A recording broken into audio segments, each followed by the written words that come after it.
Good afternoon, everybody. Kurt Risch here, and thanks for joining me on the One Shepherd, where we support seekers and believers.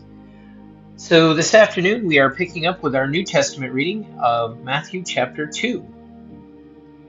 So, real quick, I'm gonna let you take a quick look at some of the different prophecies that Jesus fulfilled with his birth, life, death, and resurrection. There's other prophecies that he has yet to fill.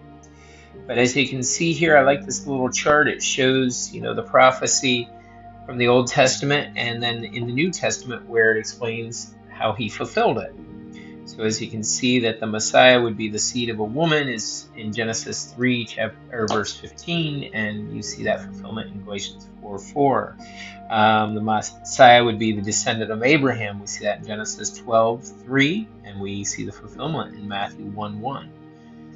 But let's go ahead and we're going to get started. We're picking up with verse 1. Now after Jesus was born in Bethlehem of Judea, in the days of Herod the king, behold, wise men from the east came to Jerusalem, saying, Where is he who has been born King of the Jews? For we have seen his star in the east, and have come to worship him.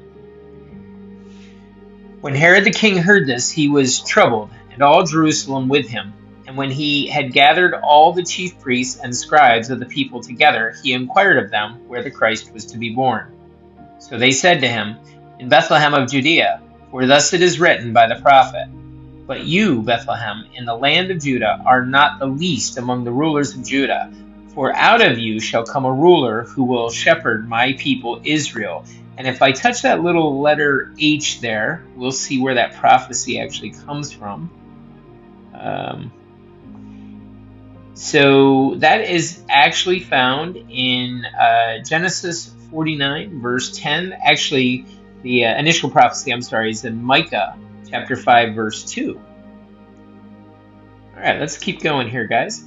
Then Herod, when he had secretly called the wise men, determined from them what time the star appeared.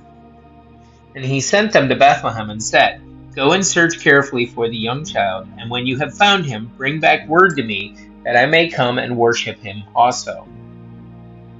When they heard the king, they departed, and behold, the star which they had seen in the east went before them, till it came and stood over where the young child was. When they saw the star, they rejoiced with exceedingly great joy. And when they had come into the house, they saw the young child with Mary, his mother, and fell down and worshipped him. And when they had opened their treasures, they presented gifts to him of gold, frankincense, and myrrh. Then, being divinely warned in a dream that they should not return to Herod, they departed for their own country another way. Now when they had departed, behold, an angel of the Lord appeared to Joseph in a dream, saying, Arise, take the young child and his mother, flee to Egypt, and stay there until I bring you word, for Herod will seek the child to destroy him. When he arose, he took the young child and his mother by night and departed for Egypt, and was there until the death of Herod, that it might be fulfilled which was spoken by the Lord through the prophet, saying, Out of Egypt I called my son. Now this is just showing the journey that they would have had to get to Egypt. But let's go ahead and continue, verse 16. Then Herod, when he saw that he was deceived by the wise men, was exceedingly angry, and he sent forth and put to death all the male children who were in Bethlehem and all its districts from 2 years old and under, according to the time which he had determined from the wise men. Then was fulfilled what was spoken by Jeremiah the prophet.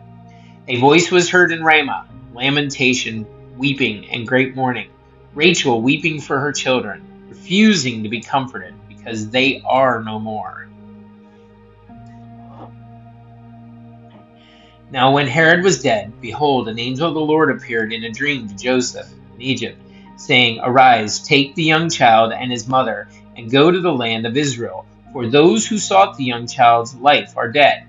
Then he arose and took the young child and his mother, and came into the land of Israel. But when he heard that Archelaus was reigning over Judea instead of his father Herod, he was afraid to go there. And being warned by God in a dream, he turned aside into the region of Galilee.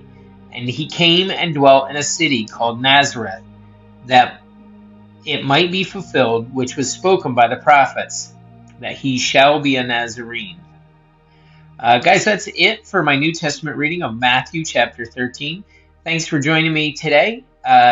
If you want to catch up with listen tomorrow morning, I'll be continuing with our Old Testament reading. Otherwise, hope to see you tomorrow evening for the continuation in chapter 3 of Matthew. Thank you guys. Have a great evening and God bless.